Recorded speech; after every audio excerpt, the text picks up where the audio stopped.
Good morning, everybody. Happy Monday. Welcome into Morning in the Valley. I am Jeff Bidwell. Glad you are with us today. Coming up in just a few minutes, we're going to talk with sophomore guard Drew Steffe from the Southern Illinois Salukis. Year 2 for Drew in a Saluki uniform.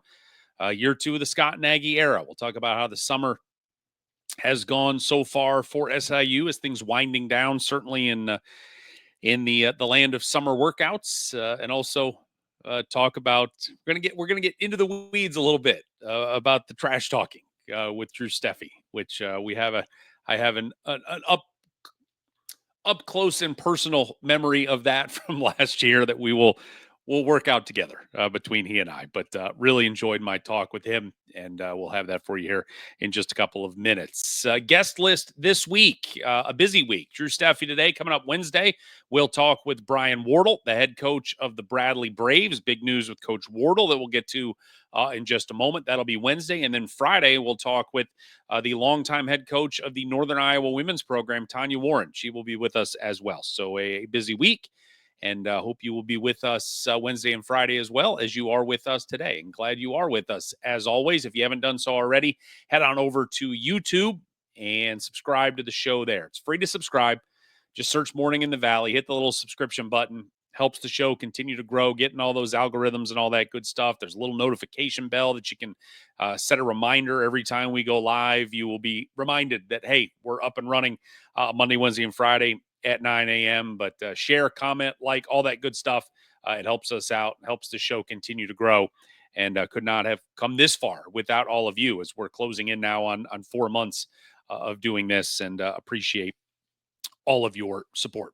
All right, headlines of the morning, and the big headline from the weekend, I guess we can call this a Friday news dump if you would like, but I don't think this warrants the news dump title.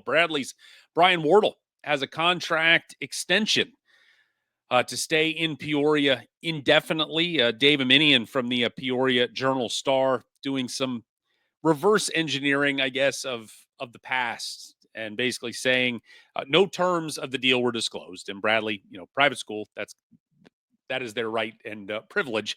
But Aminian just basically saying, look, every time he has re-signed a deal, it's basically the extension goes 5 years. So a full expectation that this will get at least through the end of the decade for Coach Wardle there in Peoria. Last 4 years in the Missouri Valley, 55-23.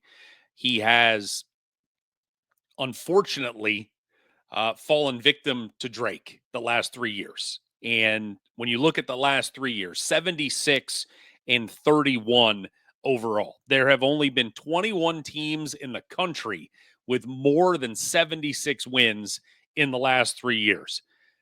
But again, unfortunately for Bradley, to run into really good Drake teams. And in 23, you lose in the Arch Madness championship game to Drake. In 24, you lose to Drake in the semifinals. And then last season, again, falling to Drake on Sunday in St. Louis. They have been knocking on the door, and it's just a matter of time until they are able to kick it in. Have been to the NCAA tournament in 2019, earned a spot in 2020. Obviously, there was no tournament that year. The last 3 seasons, making it to the NIT. Took a program over 10 years ago, and for somebody to be in any place for 10 years nowadays is an outlier in a lot of ways. And the patience that they gave him on the front end back in the 15-16 season, trying to rebuild it from the ashes. It took 2 years. Suddenly, boom, you're winning 20 games. And I mean, he's won 281 games in his career. And this year, if history is of any indication, what we've seen the last couple of years, he will hit the big 300 this season. And certainly one of the best coaches, him and Ben Jacobson, the deans, and in this league. And he has had great success. And again, you just keep getting around the hole. Eventually, you're going to be able to put it in and get back to the NCAA tournament. They have been plenty good enough. Just a matter of when they can kick that door in, and certainly going to try again. But this season, Coach Wardle, a new recipient of a extended contract, and again, we will talk with Brian Wardle coming up on Wednesday here on the program. Scheduling news for Bradley as they have added Evan Applebaum reporting, who writes for a newspaper up in the Northeast, reporting that Bradley will host UMass Lowell coming up on November the 19th. UMass Lowell out of the America East Conference, 17-15 last year, 244 in the Ken Palm last year. The Bart Torvik projections this season, 317. So that is certainly right into that sweet spot from a metric standpoint of, you hope you can take care of business against UMass Lowell and be able to help out the computers. But that game will be played on November the 19th in Peoria. We have recruiting news, and Bradley, for the second time in a week, has picked up a commitment from the class of 2026. Jalen Alexander, who has been listed on many reports as the number one point guard in the state of Alabama in the recruiting class of 2026. He has committed to be a Belmont Bruin. Again, second commitment in the 2026 class in the last week for Belmont. And this was a relatively short courtship, again, as Casey Alexander and his staff just offered Alexander a scholarship back on June the 23rd. So it took 1 month.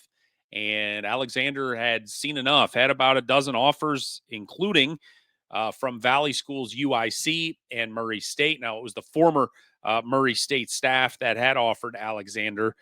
But in the end, Jalen Alexander, point guard, coming to Belmont in 1 more year. So he's got to finish out his senior year down there in Alabama, and then he will be heading to Belmont. Other scheduling news, and this from Illinois State, as the Redbirds will play a return game at Athens, Ohio, the Convocation Center, taking on the Ohio Bobcats on Thursday of the opening week of the season. That'll be November the 6th. Alex Rosinski reporting this return game. Again, a home and home. They played last year up in Normal, and they will be returning to Athens for that game.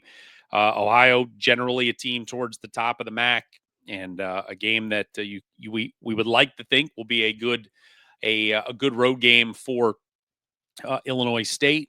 Here on Morning in the Valley, we are big proponents of everyone in the Missouri Valley on this night as a proud alumni of Ohio University.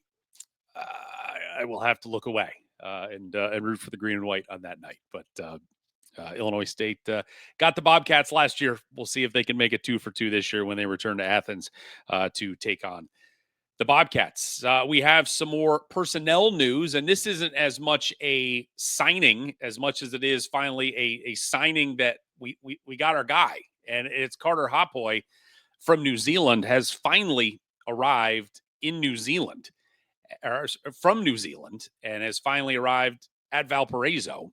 He has played this summer, was late to summer workouts, playing in the FIBA U19 World Cup over in Switzerland, helped New Zealand finish in a 4th place standing there, along with Lachlan Crate, his countryman, who has come to Murray State and has joined the Racers finally as well. But Hoppoy arriving at Valpo just a couple of days ago, finally there and finally ready to go. 6'10" forward.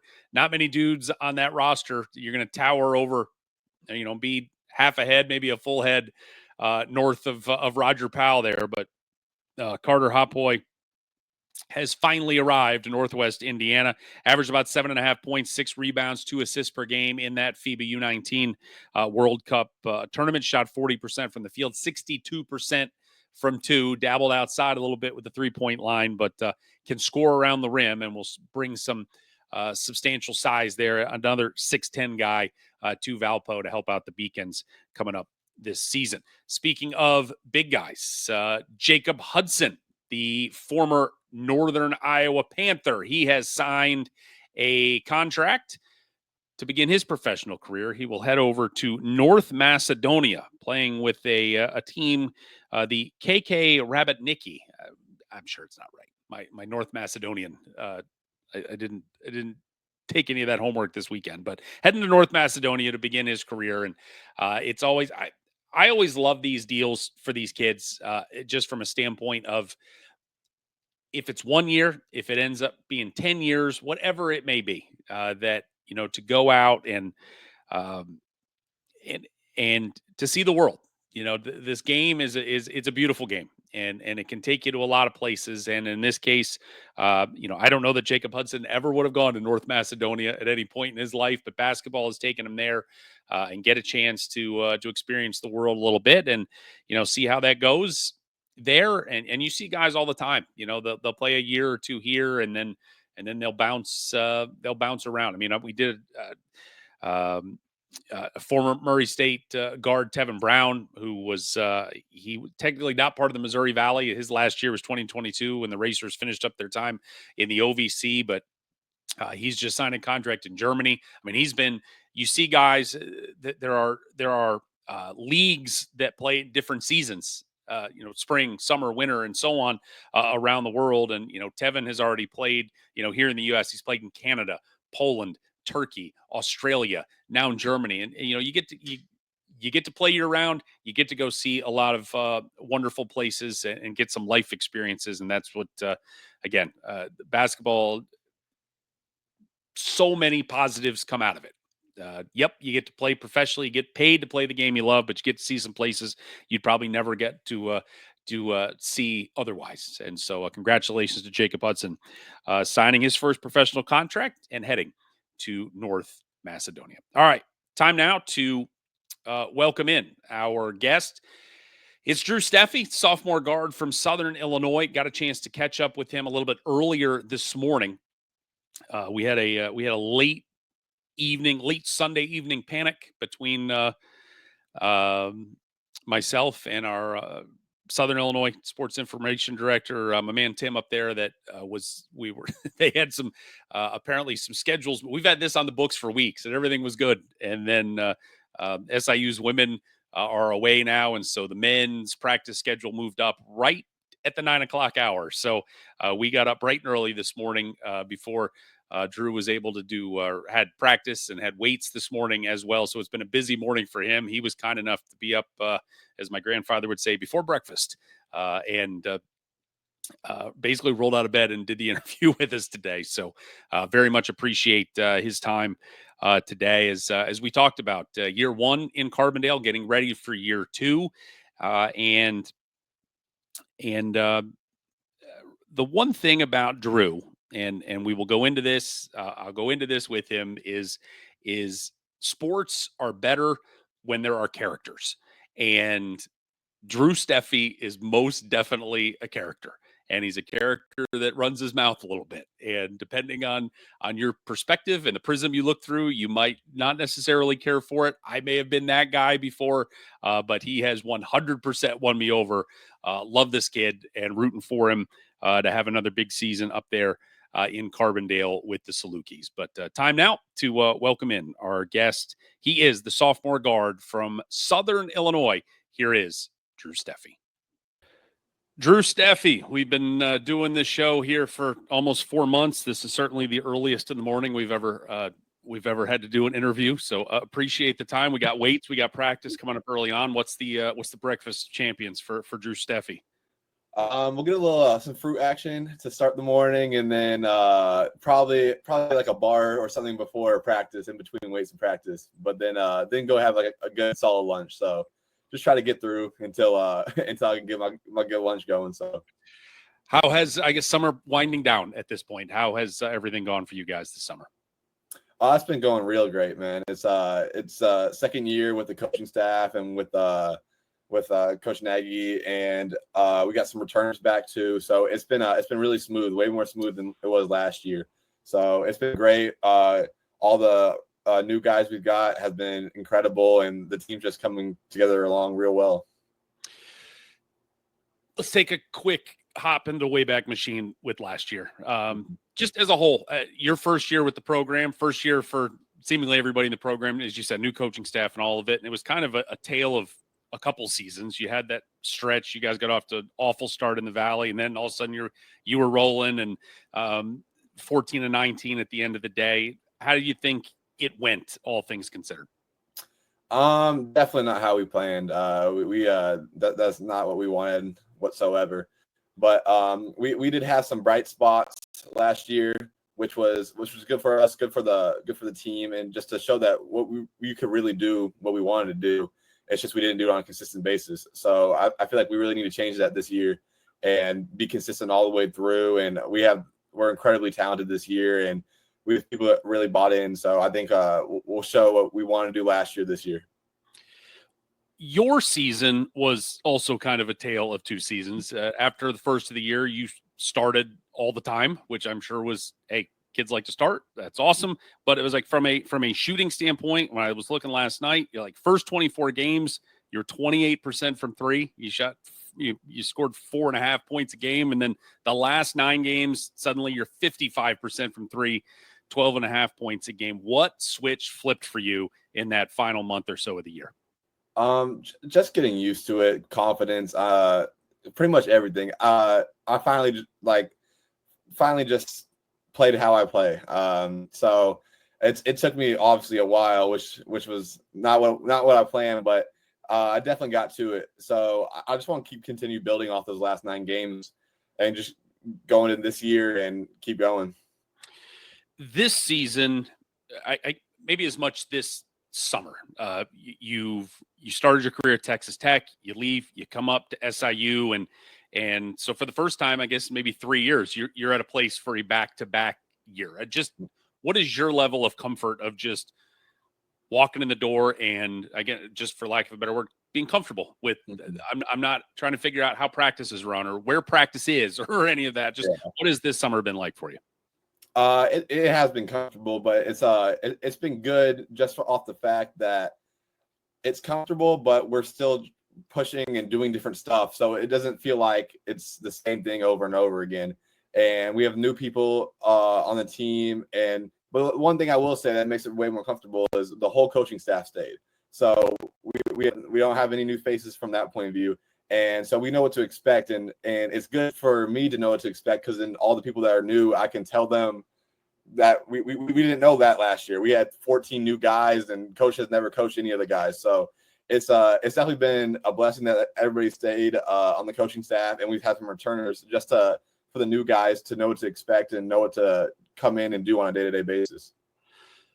From a portal standpoint, you've been on both sides of it. You've had to go find a new place to play. You're sticking around, and you had guys leave last year. What is it like as a teammate, as a member of a roster, to have guys depart, and especially when they're some of your best guys? And I know through the season, you're like, boy, if we get this going, and next year we're going to be great. And it's like, boy, you get to mid-March and you just don't know who's going to be on the roster. Yeah, it's definitely a mixed emotions, because you'll think you'll have somebody and you won't, and then I don't know. It's pretty crazy. But I mean, it's from a friend's point of view, like just me being friends with all the people who left last year. It's whatever's best for them at the end of the day. Like I don't hold anybody to anything, so it's whatever's best and whatever they think's best for them is I'll support them.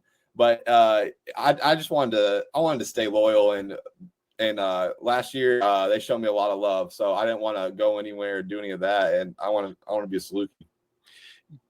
Do you have any, and I say you, basically everybody on the roster that is going to be there next year, is there any sort of recruiting responsibility on your shoulders at all? Whether it's, hey, are you sure you want to leave? We got a good thing going. Do you want to stay? Or when they're bringing guys in, like, hey, this place is awesome, you want to come here? Or do the coaches kind of shield you guys from that? For sure. You definitely got to recruit. I mean, because I was trying to recruit, move to stay and all that, but and all the guys we got, I mean, I talked to them before they got here and hosted some of them. So yeah, I mean, you definitely got to go out and recruit, because at the end of the day, that's who you're playing with on the court. So you got to tell them what's going on, what's real, and let them pick their decision. And we got some incredibly good transferred kids from the portal this year, so it's going to be great.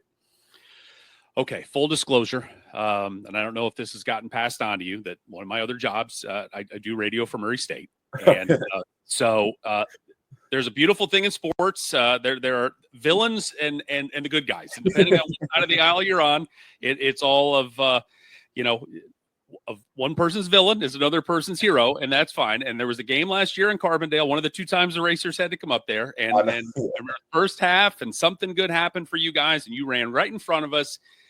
And to be polite, you were running your mouth a little bit, and so we were like, okay, this guy. All right, that guy. All right. And then I see a conversation with you guys and you and Luke Martin after the season was over talking about things. And as I said to Luke on this show, I was like, damn it, Luke, I love this kid. And I said, ruining everything because I was all set to not like him at all. So let's go. So first of all, I'm a fan. We'll give you that right up front here. Thank you.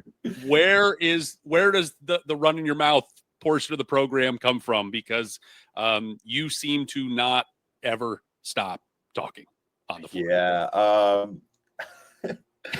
I don't know. I mean, I've always done it. I've always done it, and it gets me going too. So it's it's a blessing to curse sometimes because you're right. I won't shut up on the court. I won't. I think it came from my dad, to be honest, because he's the same way. Like, he just loves to talk and talk crap and all that. So I think it comes from him. But yeah, I definitely I'm definitely different within the lines I am outside the lines. But yeah, I mean, it gets me going. It gets me when I start talking, they start talking back. I love it. So it's I definitely do though. Has your mouth written a check your butt hasn't been able to cash yet? Have you had to look around for some backup on the floor at any point? Yeah, maybe a couple times. But yeah, they've had my bag for sure. So yeah. So on the SIU roster, would you consider yourself the 1 seed of trash talking, or is there anybody else on the current roster that might bump you down a seed line or 2? Nah, I think I'm the 1 seed for sure. But we have some our 2, 3, and 4 seeds. They're high up there too. They'd be a 1 seed on a lot of different teams. But yeah, I the first couple of weeks it was funny because I was talking and all that, and this team's really competitive. So they started talking back. I mean, we have a freshman named Jalen Haynes, and he likes to talk too. He likes to troll. He likes to do some stuff. So it was good. We got to get a little back and forth going. But I think it's great, like especially in practice, just because it gets everybody going. It gets the whole thing competitive, and that's where we really want to be. We want to make it like a game. So it's been good. How does Coach handle that? He's so quiet and sort of arms crossed and seems to be very, just observing and watching. But how does he enjoy the chatter from you all?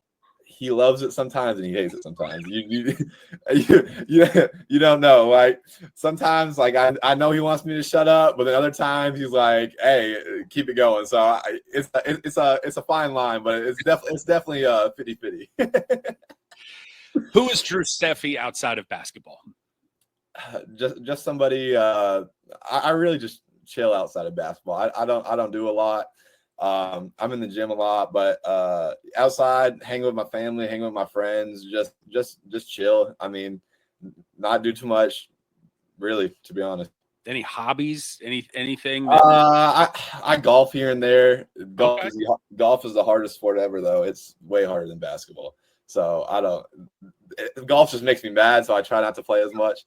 But golf, I'll play video games, obviously, watch TV shows. So nothing too much. What have you guys been doing from a team building, team bonding standpoint this summer? We've seen some teams, they're bowling, they're axe throwing, they're doing whatever. What have you guys done as a group this year? We've done a couple of stuff. We had a golf outing we all went to. That was fun for SIU, and then I mean, we've really just been hanging out as a team as a whole. To be honest, just coming over to each other's apartments and just hanging out. So that's always great. And it's the best part about it is everybody is always there. There's not a couple guys who go their different ways. We're all together, so that's great. NCAA tournament expansion. We've heard all the coaches, it seems like, in the country have given some sort of opinion about that, and doesn't look like it's going to happen this year. Maybe the 26-27 season. From a player standpoint, whether we go from 68 to 72 or maybe to 76, what do you think about possibly expanding it? And maybe I'll let you be the spokesperson for the rest of the guys on your team. Is that something you guys talk about ever? No, we haven't talked about it, but I mean, I don't think so, to be honest. Like, I think it's been this way for a while, and it's fun this way too. I don't think there's really no reason to change it. I mean, the difference between 68 and 72 is just the 4 bubble teams are in now. I mean, there has been some bubble teams that I think like definitely over the years should have made it and all that, but I mean, I don't think it really makes that big as a difference. But so I just think you keep it the same. You guys, non-conference schedule stuff that we've sort of reverse engineered your schedule a little bit. We see games with Kansas City, Nevada, North Dakota State, Memphis, High Point, Richmond. Any game, conference, non-conference, that you're most looking forward to here on July the 28th? No, not really. Definitely some. I love our conference is great to play in. I love the schedule and all that, but I mean, we definitely got to get some teams back from last year. So put it that way. So we gotta get some wins that we should have won last year to this year's, definitely. All right, I'm not trying to put this on a tee to get you in trouble, since unless you want to talk smack here early on a Monday morning. But just what's your favorite, and favorite can be any for 1,000 different reasons. What was your favorite road trip last year? Whether arena, places to eat on the road, was there any one opposing gym that you enjoyed more than others? We had a real fun game against UIC when we went there in Chicago. I mean, obviously Chicago is a great place to go to, probably the best city we went to. But we had a really fun game because basically I think we have fans than UIC did at their, like, SIU alumni popped out. I mean, we had a big section, and it was a great game, and it wasn't a buzzer beater, but we hit a game winner with like 15 seconds to go. So that was a real fun one, just as a team. And I think that game, it got us going a little bit again. So I feel like that was a great one, to be honest. Southern Illinois playing in Chicago. There's a history of good things happening there. So, last question before I let you go. I got a chance to talk to Coach Nagy. Gosh, it's probably been about 2 months ago, and I noticed he had shaved his beard. I know it kind of comes back, and it seems to be an on again, off again thing throughout the summer. Do you feel like there's some beard envy with him, that you have come strong with the beard game, and he's just like, I know I can't live up to this, so I just can't go year round with it?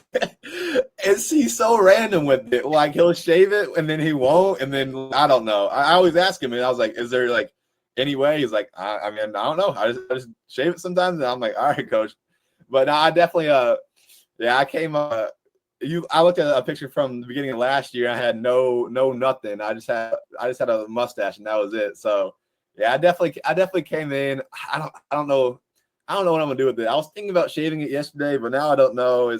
I'm up in the air as well, so I don't know.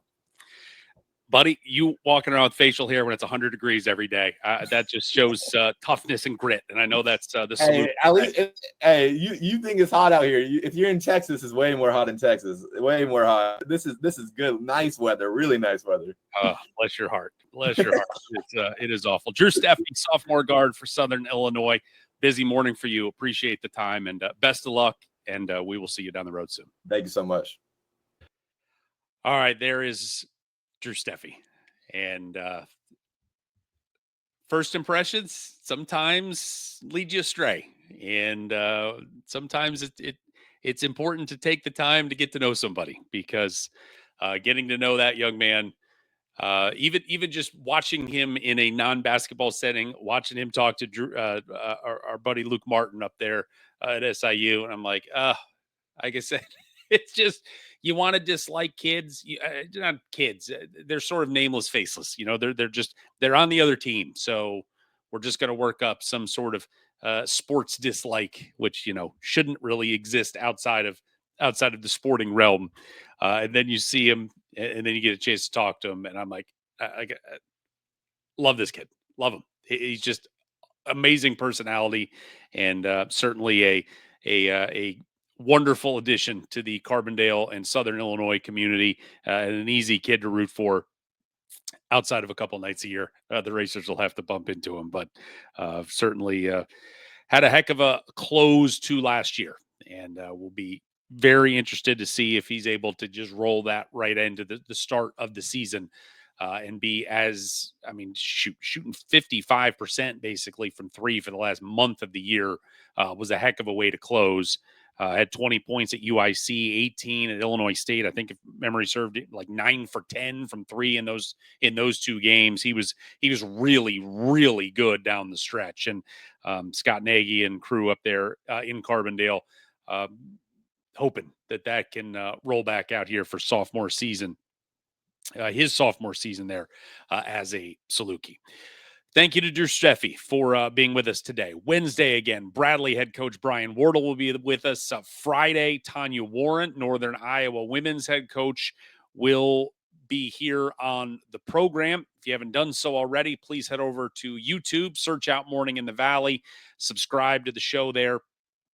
Like, share, comment, all that good stuff. And that will continue to help us roll along and continue to grow a little bit more every day. Appreciate all of your support. Appreciate you for being with us here on a Monday morning. And we will be back Wednesday, 9 a.m. Brian Wardle, head coach of Bradley, be with us right here on Morning in the Valley.